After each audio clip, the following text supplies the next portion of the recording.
maa ngi lay gërëm di la sant maa ngi fàttaliku sama télé spectateurs yi ak télé auditeurs yi ndax yéen ñu ngi ci Facebook ñu ngi ci Instagram ñoo ngi ci disons comment dire Play Store soo fi duggee loo bëgg daa gis ci Blue TV wala rajo bi wala site bi daa ko gis donc monsieur Athie Farès noo ngi waxtaanee mbir moo xam ne dafa am solo trop. Parce que dañu gis ni Afrique dafa bare koom-koom dafa bare lu nekk ci biir ay richesse ñu tuddee ko koom-koom gerte gi café gi or bi diamant bi manganèse cobalt loo cité rek dafa mel ne sax Afrique scandale la scandale géologique dañuy wax ne Guinée rek mais même fi nga xam ni dañu yaakaar ni désert la monsieur Athie gis nañu fa ndox pour kaawu Libye ba nga xam ni benn lac bu nga den artificiel lañu doon créé xale fi doon si dox lu lay far li xew-xew gis nañu tamit ni Égypte jëlaat na beneen programme hydraulique gis nañu ni même géej gi sax noo ngi si jëlee ndox di jël ndox xorom bi di ko soppi ba nit ñi di ko mën a naan donc li nga xam ni lépp dafa jaxe tey jii si Europe ñun am nañu ko mais dañu jaaroon ci colonisation nga am loo ci fekkee ndax boobu tout tànk nga mais gis nga lu bare gis nga mag ñi nu fi nekkee woon gis nga économie ni mu doon demee gis nga tubaab bi nu doon doxalee mais nga ñu jóge ci loolu nu am gouvernement yu bees loolu yëpp nag dañu bëgg nga jël ci ko joxaat ko gone yi pour ñu xam fan nañu jóge fu ñu toll ak fan nañu war a dem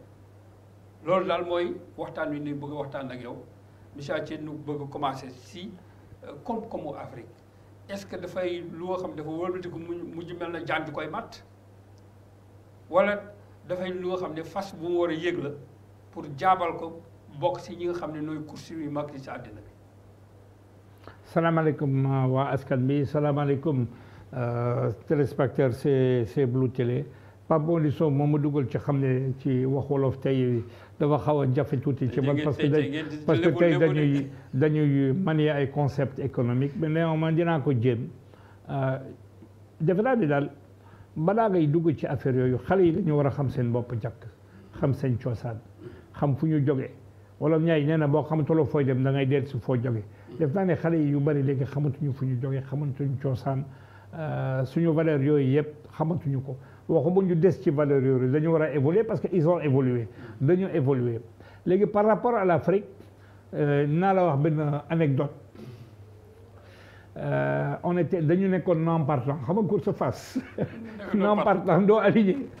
c'est la vérité doo aligné yow ci non partant toogal fële foofu la ñu nekkoon indépendance bu ñu waxee sama réew parce que sama réew laa xam ba jamono Macky Sall nañu wax léegi développé na lu bëri ci askan bi Rwanda Kagame développé na d'une autre manière mais développement mu ngi commencé da am ci réew yooyu Ghana avec Abo xaw ma lan il a refusé mu endetté pour commencer jël ci ñoom lu ñuy produire ñu mën a fay seen dette ñu mën a développer seen askan Afrique bokkul mentalité bokkul dara bokkul mais économie am na loo xam ne économie adduna yëpp ci loolu jàkk la yëngatu mooy ordre mooy discipline mënuloo gérer dëkk dans le désordre mënuloo gérer dëkk kii di lekk kii du lekk mënuloo gérer dëkk ci benn insoumission une espèce de caractérisation passez-moi le terme bordélique moo xam ne xoolal circulation Sénégal avant suñu jamono bu nekkee xale feu bi da ngay jaar alkaati bi nee na ni nga jaar y a le passage clouté kan mooy respecté passage clouté tey kan mooy respecté alkaati tey y a pas de respect et le développement commence d'abord par un respect si les populations qui ont dañu fàtte seen cosaan fàtte lii yëpp dugg ci ay espèce de désobéissance c'est à cause de quoi c'est que seen yaakaar dafa tas amatuñu fu ñu yaakaar léegi buur bi dafa war a tracer ay plan de développement yoo xam ne adapté suñu réew pas plan de développement yoo xam ne ci biti la jóge parce que chaque type d'individu askan bu nekk am na benn mentalité Sénégal c'est vrai dafa réew parce que dafa jàng dafa miin affaire yi mais da nga koy cesat indi ko ne ordre ñun bu ñu nekkee xale ko am traversé Sandaga ci kaw bu ñu traversé noonu comme léegi maa ngay gis mais dañ lay jàpp ñun amuñu xaalis ñu jooju suñu papa ñu fay 50 francs amende da nga war a dox ci trottoir da nga lii la donc l'état buur dafa bàyyi désobéissance organisée loolu la ñu def parce que pour askan bi may leen jàmm mais ba suñu jamono ñun may nañu jàmm mais xale yi du ñu may jàmm duñ ko may parce que seen life la seen avenir la amul liggéey amul mënul xalaat sax dina am benn bés kër moo ko moom jabar doom faj doomam fay école lekk dañu wax dëgg mais lan moo fi xew fii ak yeneen encore fii sax ñoo tane yeneen dëkku Afrique am na yoo xam ne ay dëkku Afrique dañuy doy waar mënuma citer rek parce que sama réew laa mën a citer on est un peu en avance c'est vrai mais il y a des choses à faire donc dañu war a tëral ay politique yoo xam ni dafa génn ci suñu koom-koom suñu suuf adapté à nous-mêmes lii laa wax mënuloo toggane damay béy dëkk comme Sénégal damay xaar taw su ma xaar yàlla jeex na yàlla béy sa tool mu ñëw mais nga toog ci taatu garab bi jël seccu di maa ngi xaar yàlla wala da la politique de la main tendue déedéet da ngay sol sa daal takk sa bu dey commencé di liggéey yàlla ñëw fekk la. loolu tolluwaat si waxtu nga xam ni li ñuy wax ni defaraat jikko yi defaraat toogaay yi defaraat askan wi parce que askan wi askan mu am fulla ak fayda lay jóge ku xam sa démb xam ni réew mi ñu am fulla ak fayda noo ko defar soo jël waxuma rek si diine ji mais soo jëlee même si tradition jom ku mel ne Lat Joor Ngoone Latiir Alburi Njaay Aline Sitoé Diatta réew mi dafa amoon ay tradition ay valeur xëy na kay waxtu woon ba mu tasanteel dafa tasanteel ak ñeneen waa tubaab bi ñëw fii bëgg a imposer ay valeur am ba moo indi ay xeex yu métti wante réew ma fulla am fayda am jom bëgg a liggéey ba nga xam ni sax talaata ndeer bi di nettali jigéen ñi ba lu leen di jógee Mauritanie bëgg leen sànq waa Waalo jigéen ñi talaata la woon c'était un mardi nu tugg si benn néeg taal seen bopp pour bañ a nekk ay jaam jënga Sénégal dañu yàgg di bañ deret boobu moo nekk si Sénégalais yi te soo demee si biir Afrique yëpp soo demee Mali histoire bi yaa ma ko gën a xam ñoom suñu jël seen Kayta yaa ngi fàttaliku charte boobu nu mu tuddee charte de Mandé waaw loolu yëpp donc amoon nañu suñu ay valeurs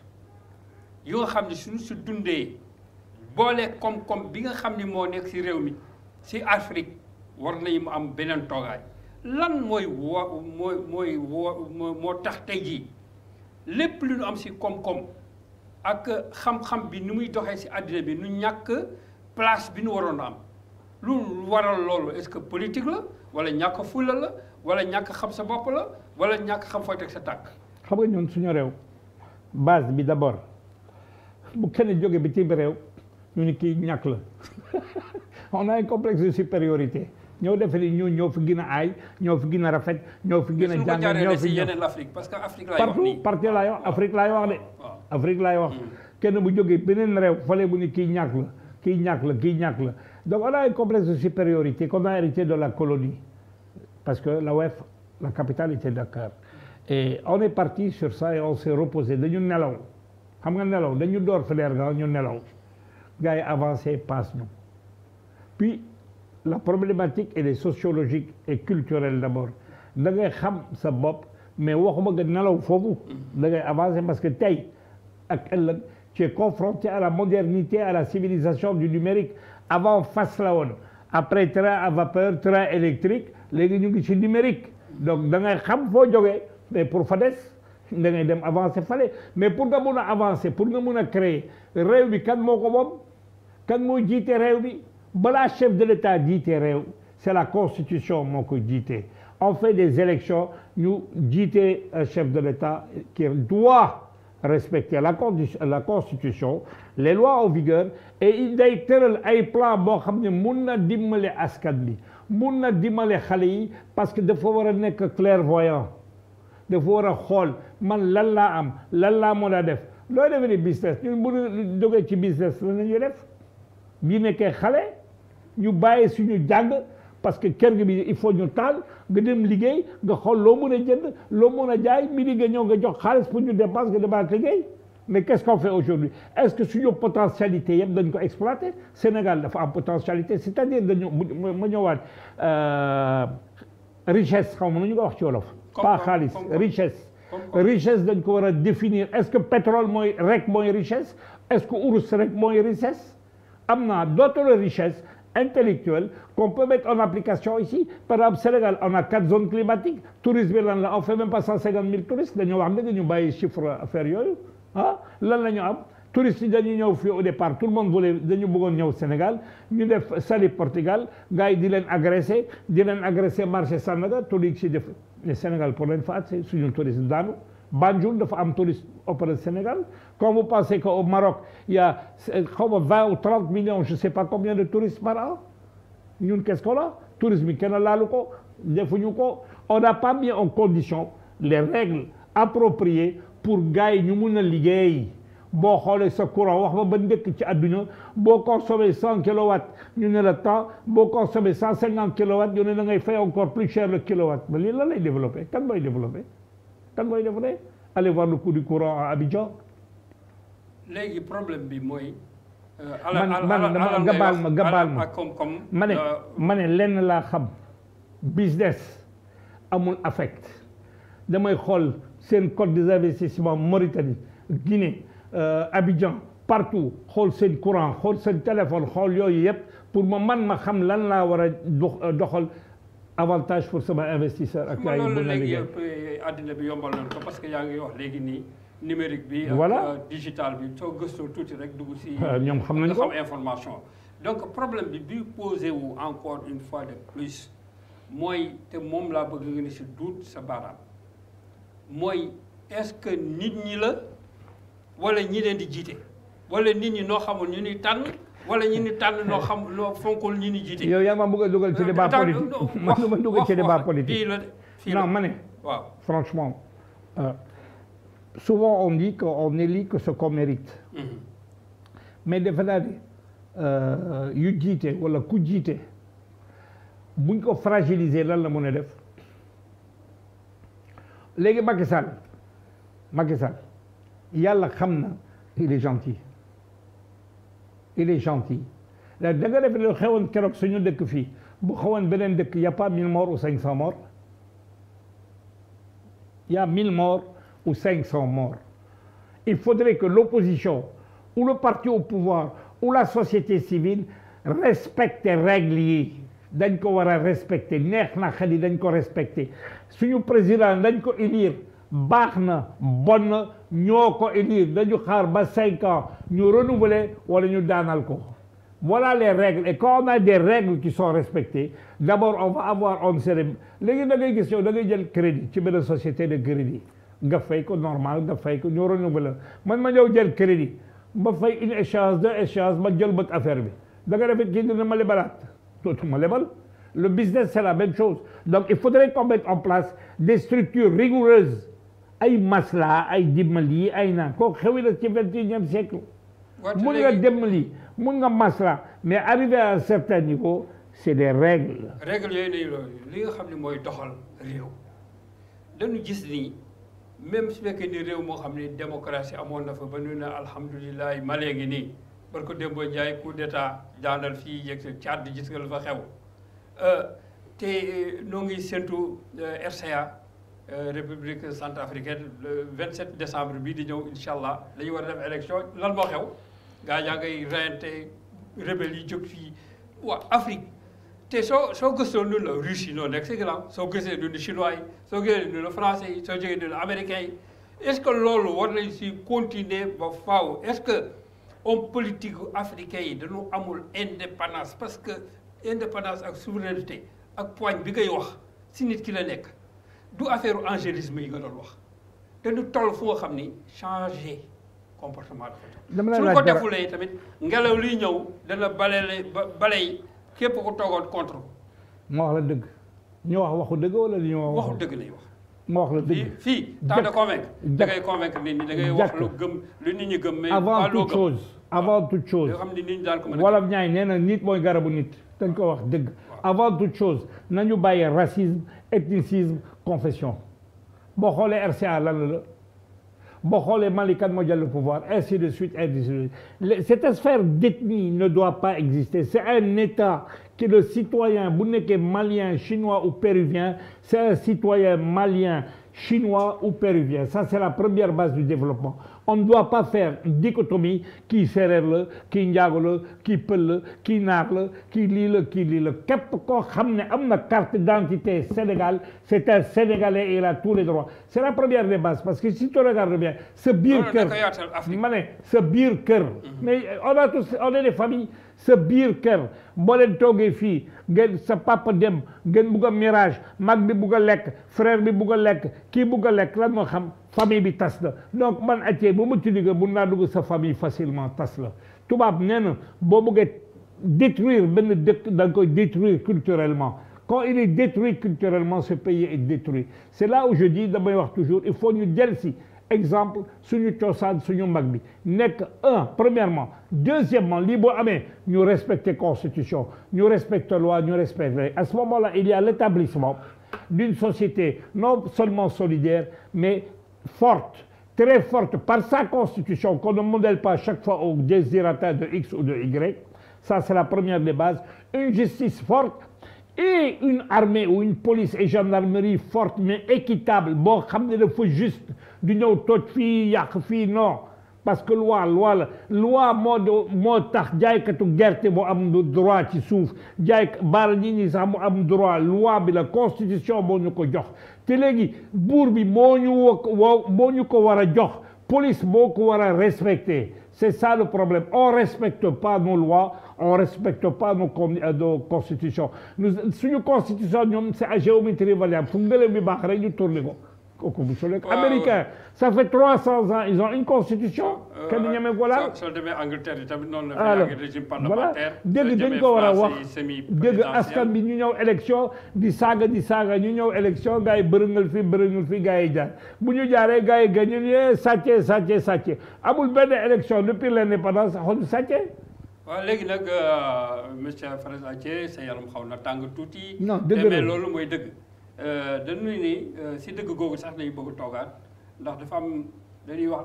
Afrique mais Afrique tey jii am na ay réew yoo xam ni ñoo ngi génnee seen bopp si ndóol si di jëm si koom-koom nu cité si Maroc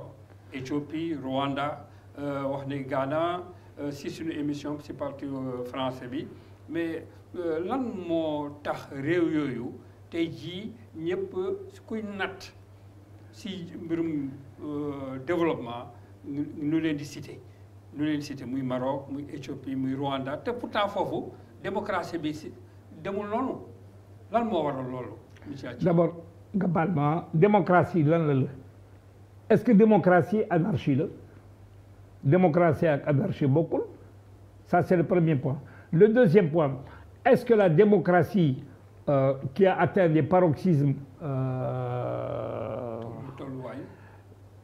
boo xam ne daal dafa doy waar quoi dañu defe ne ñoom démocratie da nga nekk ci tali bi da ngay nekk fii nga def loolu neex non démocratie ta liberté s'arrête là où commence celle des autres lii mooy démocratie premièrement te bu ñu gisee démocratie lan la dictature la s'il n'y a pas de paramètres pour bloquer la démocratie c'est la dictature ku gagné contre ku gagnéwul léegi ku gagnéwul loi moo ko war a protéger comme on a mis le droit de grève avec les trucs rouges dañ ko war a def mais kuy dem manifestation du toj oto jàmbur du lakk lii du lakk laa voilà le problème moi dama laajoon benn proposition képp koo xam ne muy laaj autorisation di manifester ñu jox ko à condition bu ñu tojee bu ñu lakk mooy fay parce que ku liggéey adduñom yëpp ñoo lakk oto ndeysaan benn sagaru oto ñu lakk ko sàcc taabal bi sàcc par terre agresser les gens xoolal keroog match du lutte xaw ma match de football ñu toj vitre oto yi di lan la ban dëkk la ban xam nga fu ñu dem buñ continue nii ku nekk dina yore gànnaay de l'autodéfense et qu'est-ce que ça va amener une anarchie inimaginable donc dafa naa ne buur dafa war a jël matukaayam opposition dafa war a toog ak buur ñu wax les problèmes de sécurité parce que sécurité buur moom moomu ko opposition moomu ko askan moo ko moom te askan dafa bëgg ñu défendre ko la paupérisation dafa entraîner ay violence xiif sàcc lii boo koy entraîné réew yi ñu doon wax. c'est des pays comment Maroc soo gisee. moom amoon na sax ay jafe-jafe. avec yenn réewam yi nga xam ni frontière am. Comme Sahara comme Mauritanie soo jëlee Éthiopie aussi problème Érythrée amoon na diggante Somalie ak Éthiopie. Bien sûr. soo jëlee Rwanda problème Tutsi ak Hutu yi est-ce que réew yooyu nan ñuy def ba ñu jógee ci crise yooyu nu mën a toll fi nu toll est-ce que problème mu démocratie la wala problème mu njiit la li ñuy wax gouvernance moi je pense sincèrement les problèmes qu'on appelle les problèmes yu ñuy wax gouvernance kii di nekk man naar la sama origine naar la ma nekk chef de l'État ma jël sama environnement di ma ni naar ainsi de suite comme on le voit un peu partout en Afrique moi je crois que base essentielle moo lu tax ba ne la racisme ethnicisme ak diine nañ ko teg de côté bàyyil diine pour diine bàyyil politique pour politique askan dafa am ay droits et maintenant les droits là parce que dëkk yi dafa am ay yoo xam ne population ñoo gën a avancé ci jàgg yeneen population donc day indi problème d'appréciation sur la démocratie et l'anarchie dañu war a am d'ailleurs ñu waxtaan dëgg bu ñu waxee ci wolof président de la République lan lañ ko wax buur dafa am Sénégal Macky Sall moomul Sénégal buur amatul am na président de la République donc moi je pense que sincèrement il faut protéger les populations par un régime puissant mais juste voilà ce que je dis et je le maintiens à ce moment-là quand vous regardez boo xoolee yeneen dëkk yi bu ñu waxee investissement ñu lan la ñuy njëkk a wax sécurité justice forte fooy dem kii boo ko amul dëkk bi amul nañu wax dëgg lu waay man def ku am doole songa moroomam léegi lii yëpp boo amal gabee lii yëpp loolu moo tax xale yi boo xam ne amatuñu yaakaar di risquer seen adduna dugg ci ay gaal dem leen ci biir. est-ce que yoon wi Maroc jël ak Éthiopie ak Rwanda ay exemple la tey yu nga xam ne yeneen pays africains yi mën na si jaar. loolu xam nga ñoom dañu bëgg a subir benn processus bi ngay wax sànq affaire tubaab yi européens yi mais ñoom ils ont 200 ans d'indépendance ñun lan la ñu am indépendance man indépendance la ñu am mënuñu suivre l'évolution qu'ils ont une accélération culturelle de notre évolution vers la démocratie mais démocratie dafa war a fort la démocratie doit être forte parce que si yow boo xam ne am na ci biir askan néew doole man ma bari doole ma ñëw bëgg la lekk justice moom ma ne yow taxawal fii de réglé yow da ngay circuler fii on voit pas assez d'agents de police bu amee manifestation policiers yi ñu ñëw opposition commencé di yuuxu fan la ñu dem nañu régler problème bi léegi boo xam ne opposition ak pouvoir APR wala X pouvoir dañu bugg a xeex nañu bàyyi askan bi nañu dem xeex fii Sénégal am na ay bayaal yu mag nañu dem reyante seen bopp mais nañu bàyyi askan bi di dund di lekk une deux ñu coupé courant une deux amul ndox une deux ñu sàcc une deux mais askan bi fa fan lay dem dañu maar keroog li ñu gis ci tali bi xale yi dañu maar. parce que léegi ma dellu si waat sama question bi rek yaakaar mën na am si Afrique si gone Afrique ak si njiitu Afrique yi. gis nga mon frère boo amoon yaakaar dañu dem ñun ñëpp xaru dama wax dëgg dañu war a xaru am nañu yaakaar non pas yaakaar bi boo xam ne dañ ko naax mais yaakaar basé sur des faits et des réalités ay faits suñu dëkk bon l'Afrique n'est pas pauvre suñu dëkk pauvre je prends le Sénégal on est 15 millions kooku yomb na régler mais yoo xam ni mooy diriger dañ ko bàyyi mu diriger léegi boo échoué dégage un point c'est tout on a les potentialités mun nañ ko def xale yu bëri yoo xam ne dañu jàng ñoo ngi bitim réew am na y a des bras ici mais on a qu'à mettre les choses en place parce que léegi da ngay gis dañu wax dëgg waay avant on avait des référents ay Lat Dior Ngoné et tout ça aujourd'hui référents yi lan la Balla Gaye ak lutte d'abord les diplômes ñu ne lutte musique danse au lieu que ce soit licence master doctorat fu ñu dem. dafa bëri licence master doctorat yu nekk ci chômage. waaw ba jaaxle ba déggu ci lutte danse musique parce que am nañu seen diplôme am nañu licence. am nañu doctorat am nañu maîtrise. ma ne la keroog suñu université day former l'université amul passerelle. passerelle mooy pont entre looy jàng fooy liggéey amul da ngay jàng nem chômer. très bien donc noo ngi suñu jeexalu émission. Farid Athie tey jii làkk nga fi wolof bu nga xam ni da nga ni woon da nga làqoon si poche yi wala si vol nga ko dencoon yow fan nga màggee parce que wolof bi ñu dégg dafa benn wolofu caverne la. ci dem laa juddoo. waaw bu lébu yi. foofu ci lébu yi man lébu laa bu weex ñu ne ma maa ngi wax benn bés benn jigéen ne ko bii kii lan la mu ne ko kii lébu la jigéen bi xool mu ne lébu bi dafa xees de. kon nag lébu bu xees ak pël bu ñuul loolu dañu woon tey jii di waxtaan si temps de convaincre di émission bu am solo monsieur Farid Athie. baal ma rek bàyyi la nga wax sa dernier mot. voilà ñu tëjaale ko. lenn rek laa bëgg a wax je parle aux jeunes demain c'est eux le pouvoir ne perdez pas espérance c'est ñaakaar pour leen ko bàyyi pour leen génn town bi ñëfe leen ko ci biir town bi créez vos sociétés imposez li ngeen bugg c'est vous le pouvoir doole mooy askan doole du pouvoir askan moo yore doole mais dañ ko war a utiliser d'une manière propre bañ mun nañu bañ sans toj sans rek sans casse xool leen seen intérêt dañ leen bañ a manipuler dañ leen boo leen am naa droit de grève am naa droit de damay grève damay génn mais du ma toj mais seen yaakaar pour leen ko bàyyi mun nañu développer suñu town du ñu bàyyi suñu famille suñu baay suñu yaay duñ ko bàyyi am nañu yaakaar mu ngi fii man Athie maa leen ko wax. kon nag Athie moo leen ko wax te loolu mooy yaakaaru askan wi ndax ñu delluwaat si suñu xel xam ni suñu réew ñun rek noo ko mën a développer kenn mënu ko développer mais dafa laaj fulla fayda dafa laaj nu respecter constitution bi dafa laaj nit ñu bees nu mën a tabax réew mu bees donc temps de convaincre tey ji émission waaw. juste benn proverbe. xam nga man sama xeet ñetti xeet la. naar laa nit ku ñuul laa tubaab laa. parce que ñetti culture laa am. mais naar nee na. sa dër bu xasan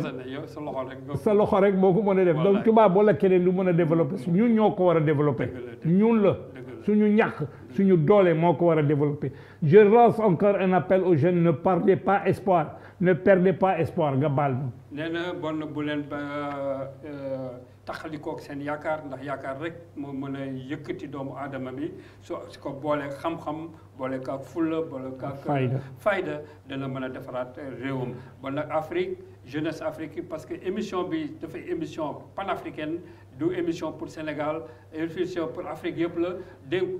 exemple bu ñu gis lu royukaay bu baax ak fu mu mënti nekk daan ko jëli xam naa si beneen yoon sax dañuy toog temps de convaincre bi di ñëw damay ñaan Farid Athie pour mu waxtaanal nu si nitu démb yi ñi nga xam ni ñoom Nkrumah ñoom Nelson Mandela si liggéey bu nga xam ne liggéey nekk te Afrique raflewul ay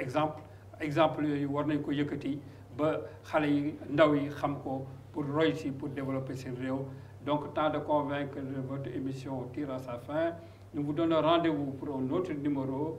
dans quelques jours jeudi prochain avec notre consultant l'expert Farid Athie ou avec une autre personnalité sur d'autres questions économiques, politiques, sociales, culturelles. Donc un autre format vous sera proposé dans quelques jours. Merci à nos téléspectateurs. Nous prions de nous suivre sur Facebook, Instagram et sur Twitter, sur les réseaux, aussi bien pour notre radio que pour notre télévision. Nous remercions les techniciens qui sont de l'autre côté, du côté de la régie, et notre assistante Adama pour la belle réalisation de ce temps de convaincre. Merci et